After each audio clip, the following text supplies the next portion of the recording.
If we leave Rafah, if we leave the Philadelphia corridor, there won't be any pressure. We won't get the hostages. I said I'm willing to make a deal. The real obstacle to making a deal is not Israel. And it's not me. It's Hamas. It's Sinwar.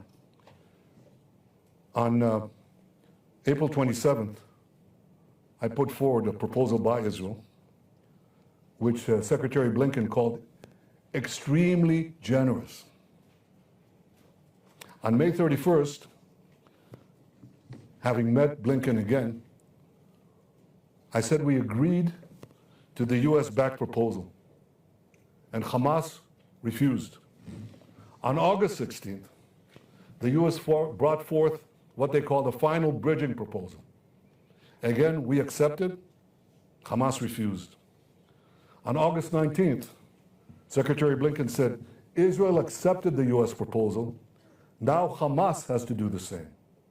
On August 28th, that's a week ago, the deputy CIA director said, Israel showed seriousness in the negotiations, now Hamas must make the deal.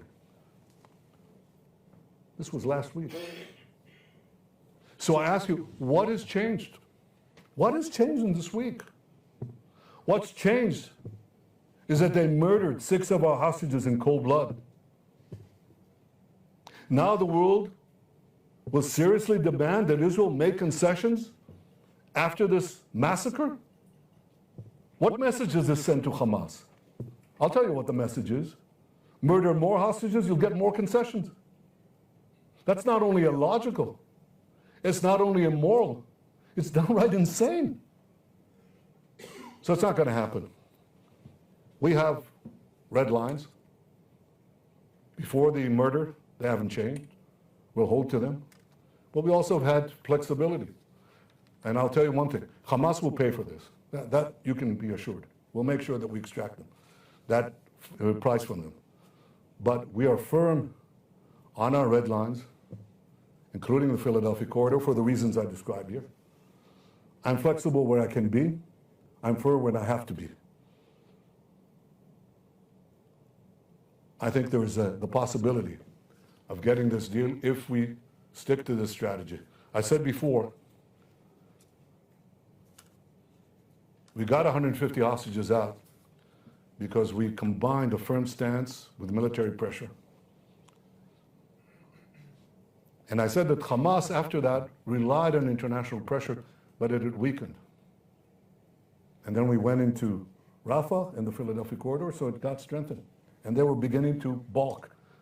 A condition that they said they'd never accept, a red line, is that we must commit to getting out of Gaza and enabling Hamas basically to take over Gaza again. End the war, get out, let them retake Gaza. That's obviously something we couldn't do. They said there'll never be a deal. Well, they started caving in there after we took the Philadelphia corridor.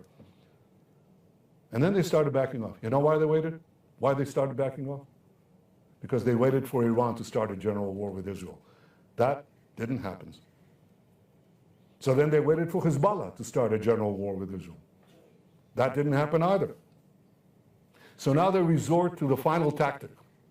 They're going to sow discord and create international pressure, again using the hostages, even after the murder.